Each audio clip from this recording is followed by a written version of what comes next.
And we start chapter 13.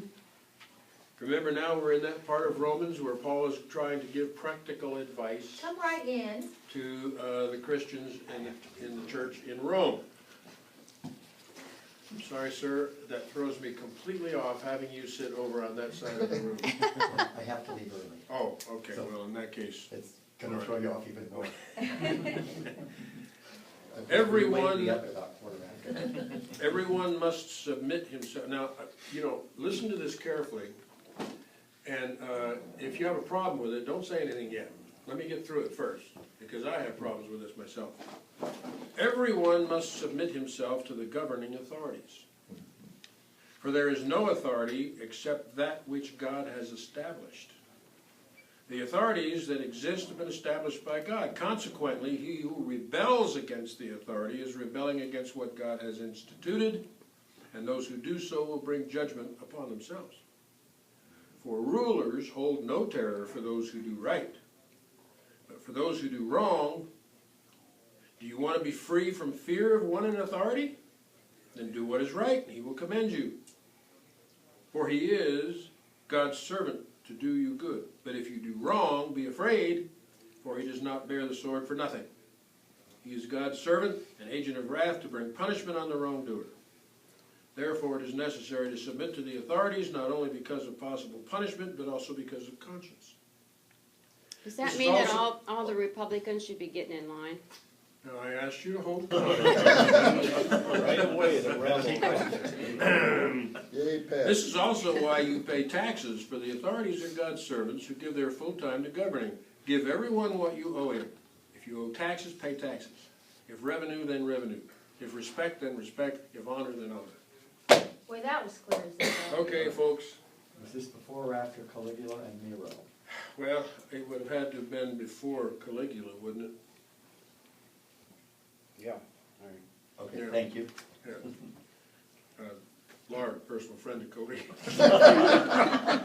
No. Sorry, I didn't mean to degrade you to that extent. Preserve us. Before I actually get into this, I feel compelled to make a few personal comments about this passage. I am not so sure that some of the politicians in Washington were allotted their positions by God. I I'm hope sorry, not. I have a problem with that. I'm sure. Furthermore, in Paul's world, it's really hard to understand this. Now, I know Paul is a Roman citizen, and I know he values his rights and responsibilities as a Roman citizen. But it's very hard to understand this position of submission when persecution of the Christians under Roman rule became such a big issue. In addition, I'm not at all convinced that if I am a good citizen, I have nothing to fear from the government. I'm sorry. We know that there are innocent people who are in prison. We know that people are unfairly treated in all kinds of ways who are perfectly good citizens. This system often falls apart and breaks down. The bureaucracy, believe it or not, does stupid things on occasion. See, Lars in total shock over this. On top of all this, if government officials are servants of God, then why do so many bad citizens and criminals not incur the wrath and vengeance by the evil that they're doing? Now, maybe some of you might have similar reservations about this passage. What with government corruption, Internal Revenue Service, inefficiency, incompetency, bureaucratic insanity, I don't see how I can be free of fear from the authorities, nor can I see how I can submit myself so completely to government authorities. I mean, this is just my own opinion. Anybody want to comment? I think Paul, that's almost a political statement he's making there, because he's in Rome. Christians are in danger. So he goes on the record supporting the ruling class. That gives him time, gives him freedom to run around and do whatever he needs Oh, to so do. you think he had a hidden agenda? I on think this? so. Uh-huh. I think he's doing it to placate, to buy himself some time, to buy himself the freedom to move within the society. Well, that might be. I agree totally with that, but I'm wondering, the people he's lecturing, how much did they buy into what he's saying? Well, I don't know. It almost sounds like idol worship to me, which we are not supposed to do, worship anyone but God. It Well, almost sounds like we're supposed to worship the government. well, what you have to say may be true, but it goes deeper than that. And as we'll find out as we go through this passage, there are a number of very basic Christian values that dictate this, to a certain extent. Okay, let me put it this way. Hidden within this passage that I have problems with, there are nevertheless some very hard truths that make a lot of sense, and what I'm going to do is try to focus on those, okay? The first one is that we are not expected to give absolute blind obedience to the authorities when moral or ethical or even spiritual values are contested. You know, for Christians, there is a point where you just can't go any further.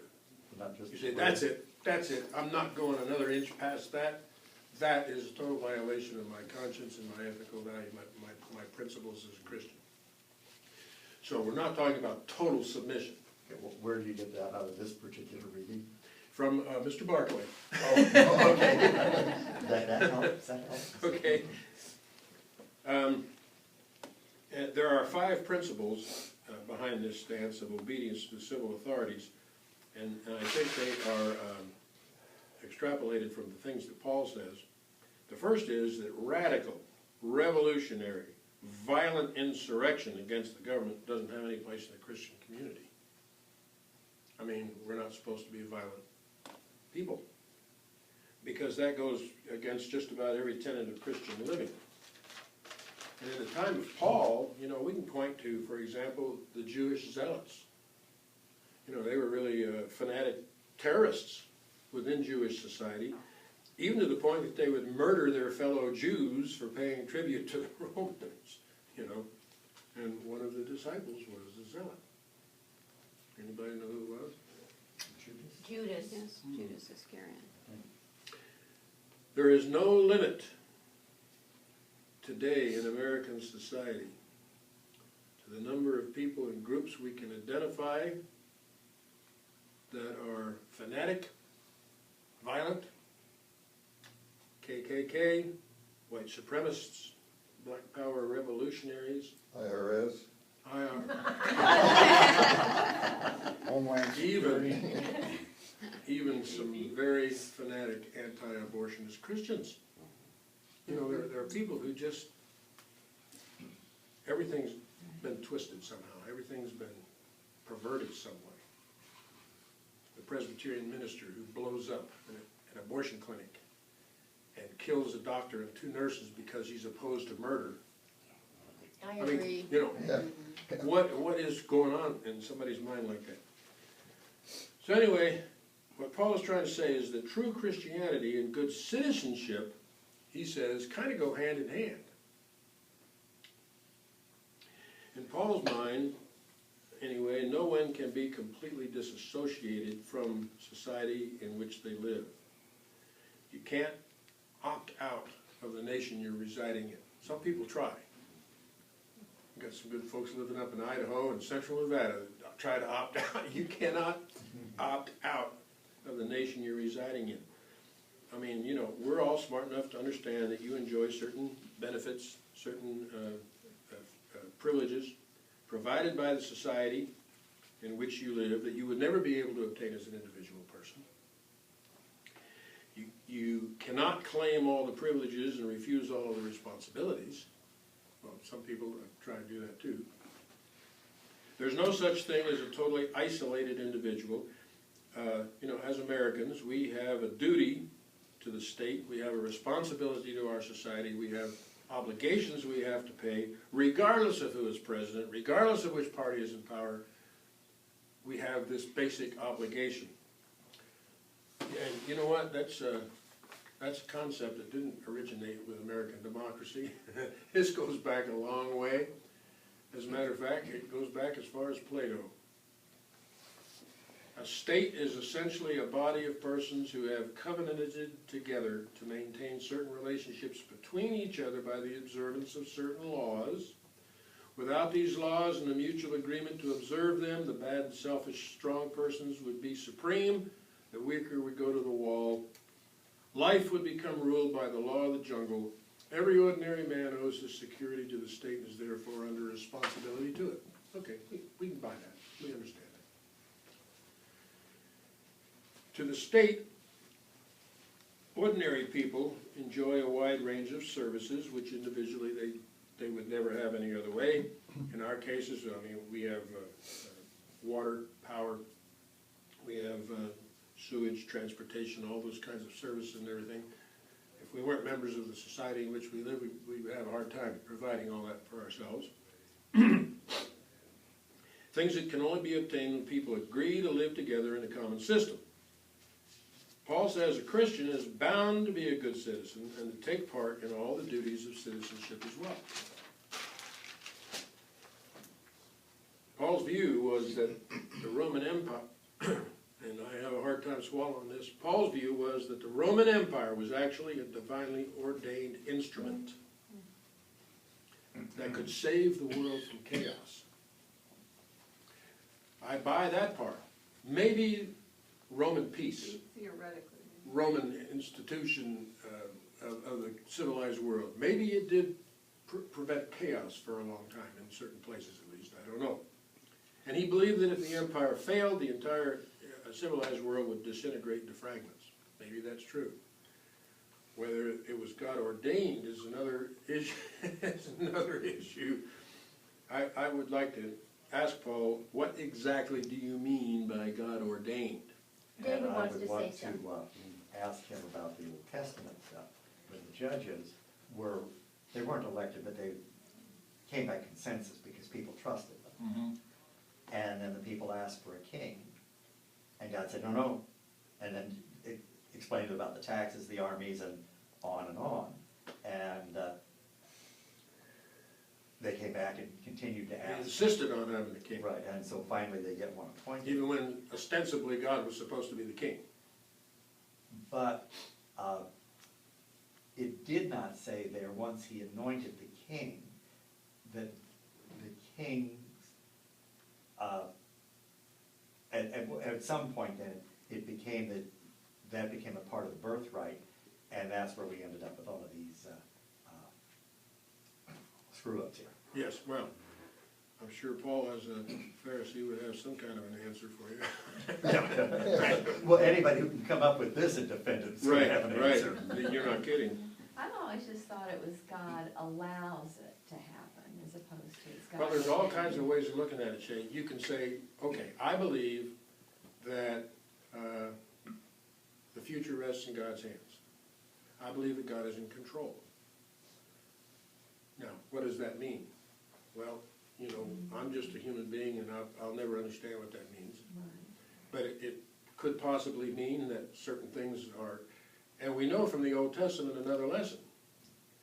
God even used horrible despots to accomplish his purposes. Well, wouldn't it mean the Right. institution is ordained, but not the people who are involved in it? That could be too.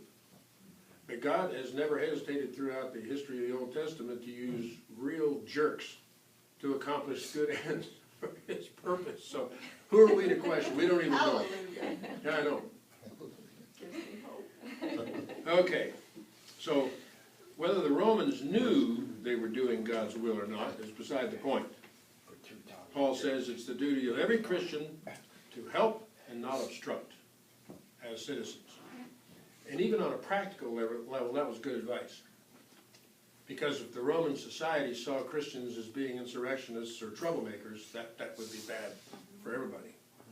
So, you know, there's a practical side to this as well as a moral and ethical side. And that's what Paul has to say up to that point. Then he goes on. Let no debt remain outstanding except the continuing debt to love one another. For he who loves his fellow man has fulfilled the law. The commandments, do not commit adultery, do not murder, do not steal, do not covet, and whatever other commandment there may be are summed up in this one rule. Love your neighbor as yourself. Love does no harm to its neighbor. Therefore, love is the fulfillment of the law. I suppose you could look at this at one angle and say, this is an impossible command. He says, owe no man anything. If that holds true, I'm in deep trouble. I mean, I'm in debt up to my eyeballs. I think I owe money to everybody. And if that's wrong, I'm going to hell. I'm sorry. I'm just in bad shape here. But, see, Paul does not intend that Christianity be used to absolve people from financial indebtedness or financial obligations. Rather, he says Christianity should be used as the reason for fulfilling our monetary obligations to the utmost and being honest and doing what is expected. He When goes, did the debt cancellation at 7 years and the return of property at 7 years? oh, but that's Jewish. Yeah, when did that fall over to the state side? Yeah. Paul, being a Pharisee, might be able to provide a good answer. This is 2014.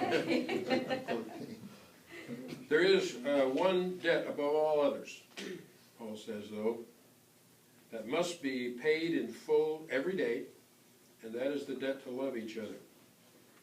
He says it's a permanent debt. It never leaves us, and it has to be paid daily, but it always continues to be owed. We ought to make note of this one thing as well. It is Paul's belief that if we earnestly seek to discharge the debt of love, then we automatically keep all of the other commandments. And that's kind of interesting. In other words, love cleanses the heart, Paul says. The desire to kill, the desire to steal, the desire to covet, the desire to lie, all of those things automatically are overruled if we treat our neighbors with love.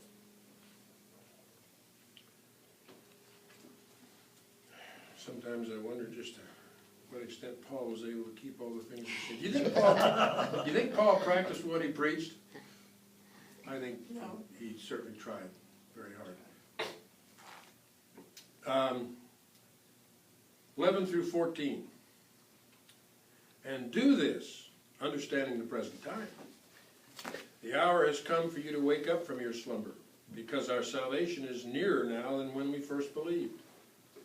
The night is nearly over, the day is almost here. So let us put aside the deeds of darkness and put on the armor of light. Let us behave decently, as in the daytime, not in orgies and drunkenness, not in sexual immorality and debauchery, not in dissension and jealousy. Rather, clothe yourselves with the Lord Jesus Christ and do not think about how to gratify the desires of the sinful nature. Like most people, like me, like most of you, I think Paul was concerned about the shortness of time. The older I get, the more concerned I am about the shortness of time. The brevity of life. Today, when the average lifespan is hitting in the 80s, it wasn't that way in society in ancient times. Not in the United States. And people were very much more Lower life concerned expectancies. with the brevity of life. I think it's 69, yeah. Besides, the early church expected the return of Christ at any moment. They figured that the second coming was an immediate event that would be happening very quickly, so there was an urgency to be ready, I guess you could say.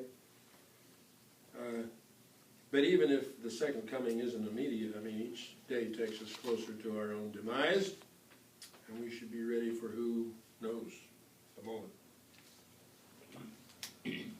Christopher's already decided on a motto for his tombstone. Watch this not work out for me either. Either that or die disappointed. Oh, That's a good one. No, it's say it loud, obituary. Bruce That's didn't the hear. tombstone. Oh. Oh, my tombstone's gonna say, watch this not work out for me either. I can't connect the dots like that. He's dead, so. Whatever you- Okay, Pat will explain to you later. Yeah. Yeah, that's fine. let's look very quickly at the particular sins Paul describes as being having no place in the Christian life. And I'm going to use the words that are translated immediately from the Greek. The first one, Paul says, revelry. No revelry. Wait a minute. What? If I can't have some revelry and fun partying sometimes, I don't even want to be in the church. What is Paul talking about? Aha. The meaning of the word revelry, as translated directly from the Greek word komos, meant a noisy, obnoxious rout in which the revelers debased themselves and were a public nuisance and annoyance to other people. Oh, okay, well now, that's okay. I thought he was talking about no parties. That's like the Elizabethan practice of smashing windows. Oh yeah, they'd go out in the streets and Smash big everybody's crowds. windows. What they used to call it, they called it a revelry, didn't they? Yeah, they would just go out They just and go smash stomping through the everybody's streets, windows. smashing windows and screaming, yelling, just raising Cain. Paul says, there's no place for that. Okay. Drunkenness. Since the Greeks were a very wine-drinking people, and even the children drank wine, it is interesting that they considered drunkenness to be especially shameful behavior. Well, first of all, Greek wine was very heavily diluted with Water. water. And the reason is that the water supply was often dangerous, contaminated, and if you mixed it with wine, it protected you from the effects of the bad water.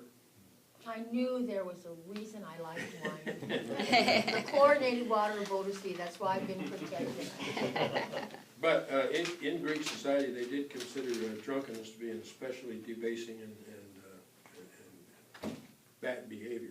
Immorality, the Greek word koite, literally means the desire for the forbidden bed. A disregard for fidelity, in other words. Shamelessness, worse than being immoral. It refers to a person who is lost to shame. A person who does not care how many people see them acting shamelessly. And who may even enjoy making a public spectacle of himself. And get his kicks by having other people horrified at their behavior. Contention. A spirit of uncontrolled and unholy competition that is born of the selfish desire for position, power, and prestige. It's a person who hates to be outdone by anybody else.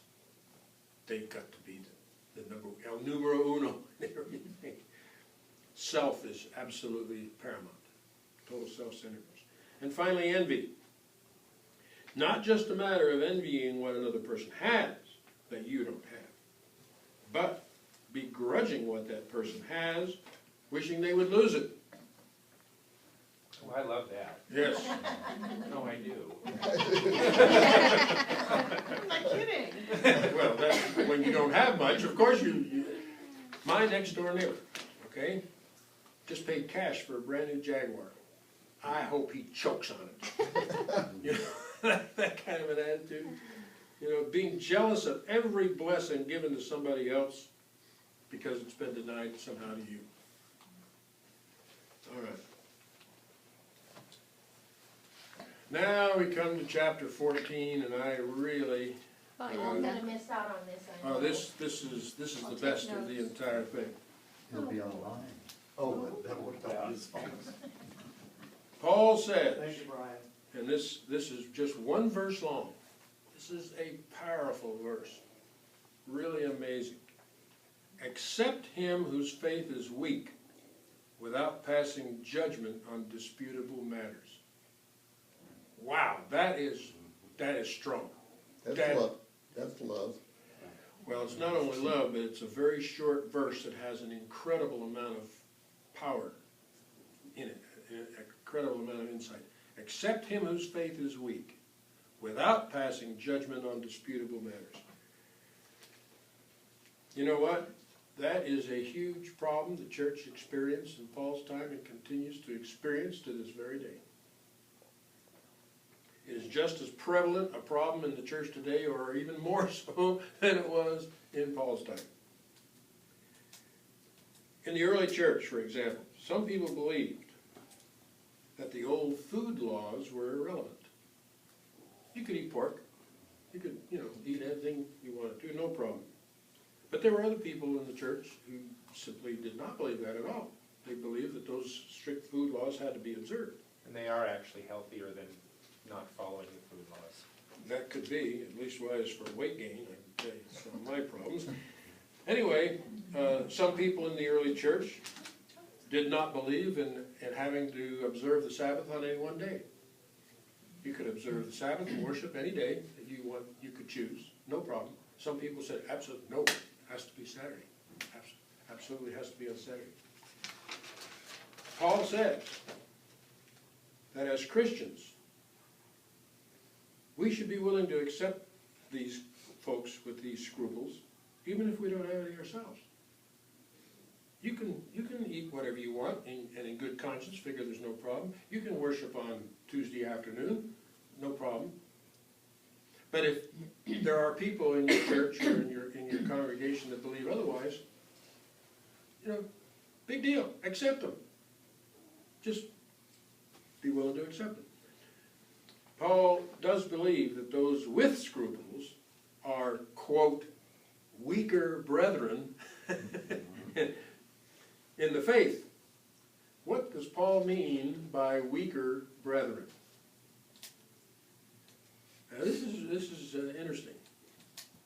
Weaker brethren is a person that has not yet discovered the true meaning of Christian freedom. At heart, this person is still too much of a legalist.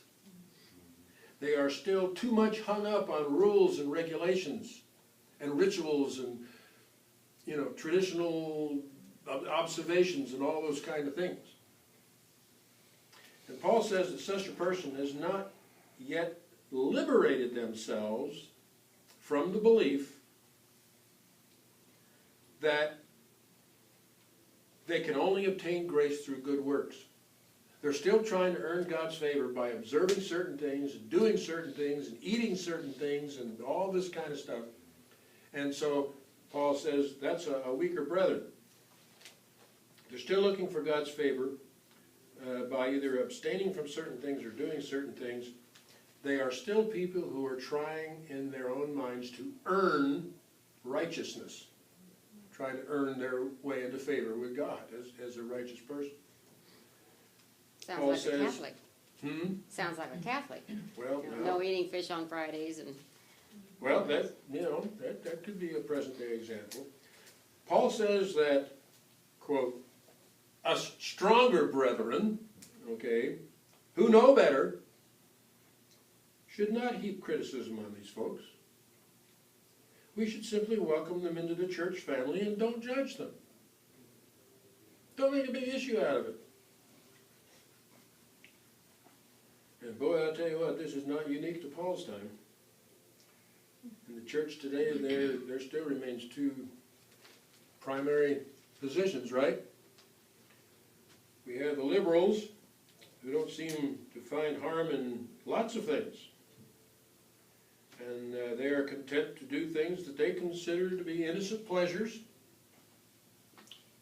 Drinking, gambling, I don't know what. Dancing. Dancing, playing cards. Oh my gosh, my grandmother would have a stroke. Cards are the tools of the devil.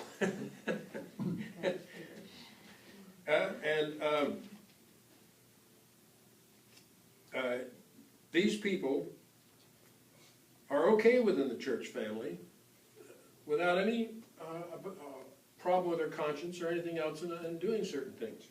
But then there are the narrower conservatives whose view is usually very much offended by all the kinds of things that the liberals are doing.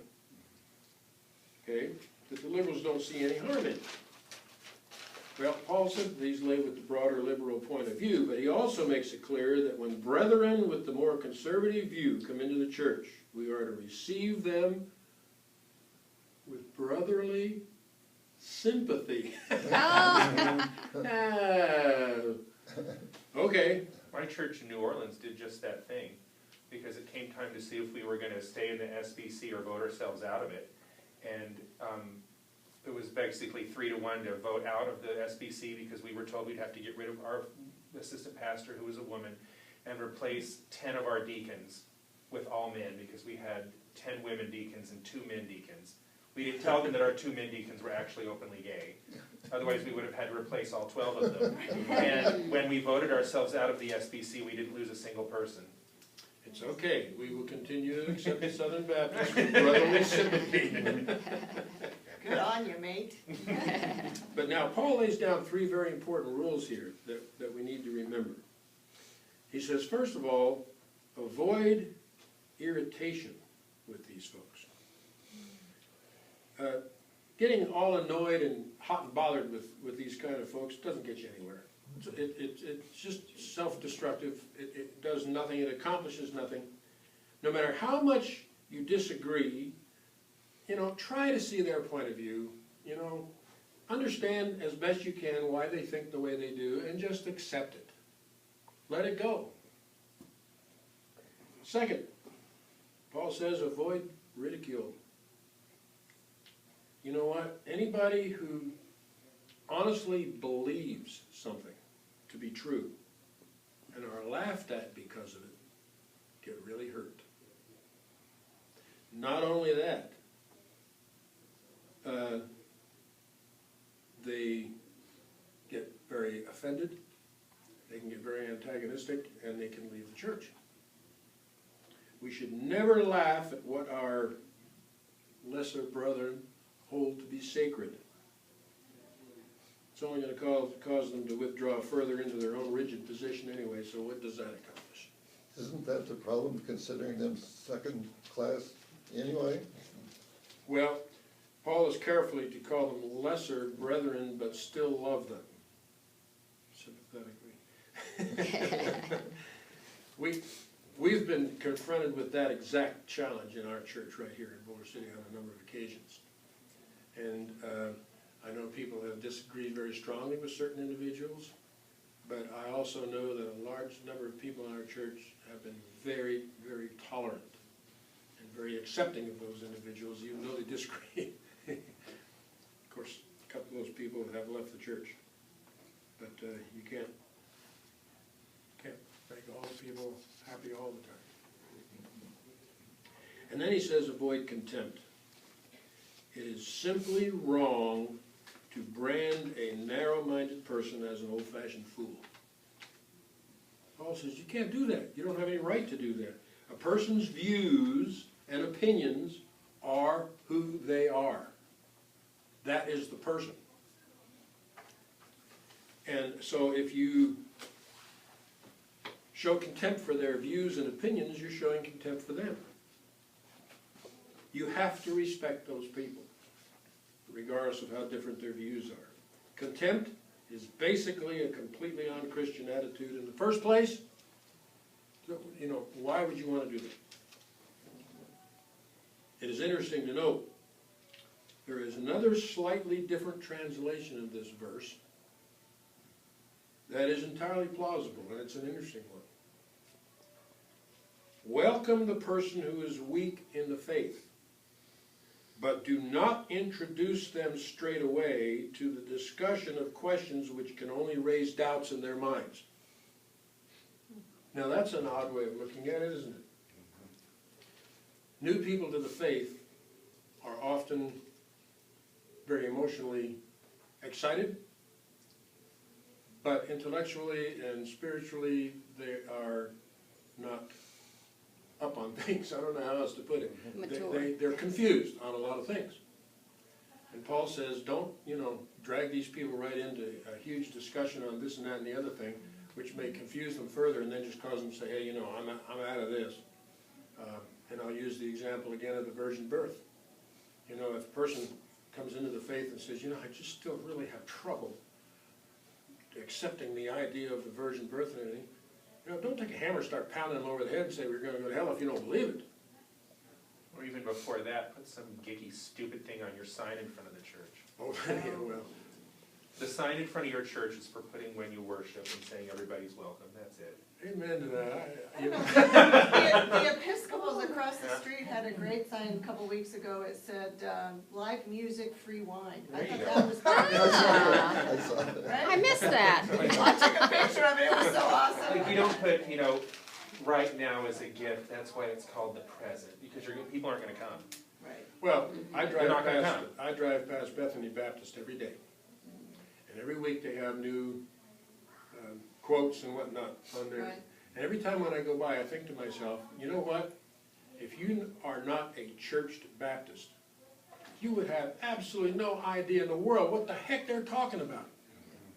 If you're interested in bringing people into the church, why would you constantly put out Christian gobbledygook babble that people drive by and go, what the heck does that mean, you know? So anyway, that's just my opinion. That translation, I think, is very fascinating. There are some people whose faith is so strong that absolutely no amount of questioning, no amount of debate can possibly shake it. They are absolutely rock solid in what they believe. But there are others in the faith who are very young, immature Christians, whose faith is very simple and has been unchallenged, and who could be very seriously disturbed if they were required to do a lot of analytical questioning, taking the various tenets of our belief, for example, going through the Apostles' Creed and attacking it with the idea in mind that you're going to try to find out, if it's really true or not. You got to be careful. Okay, starting next week, we're going to go on with this whole idea of tolerance, and Paul's going to be talking about, putting up with each other, basically. Okay. Thank you, Brian. Okay, thank you, Thank you, Brian. Brian. You're welcome. So much.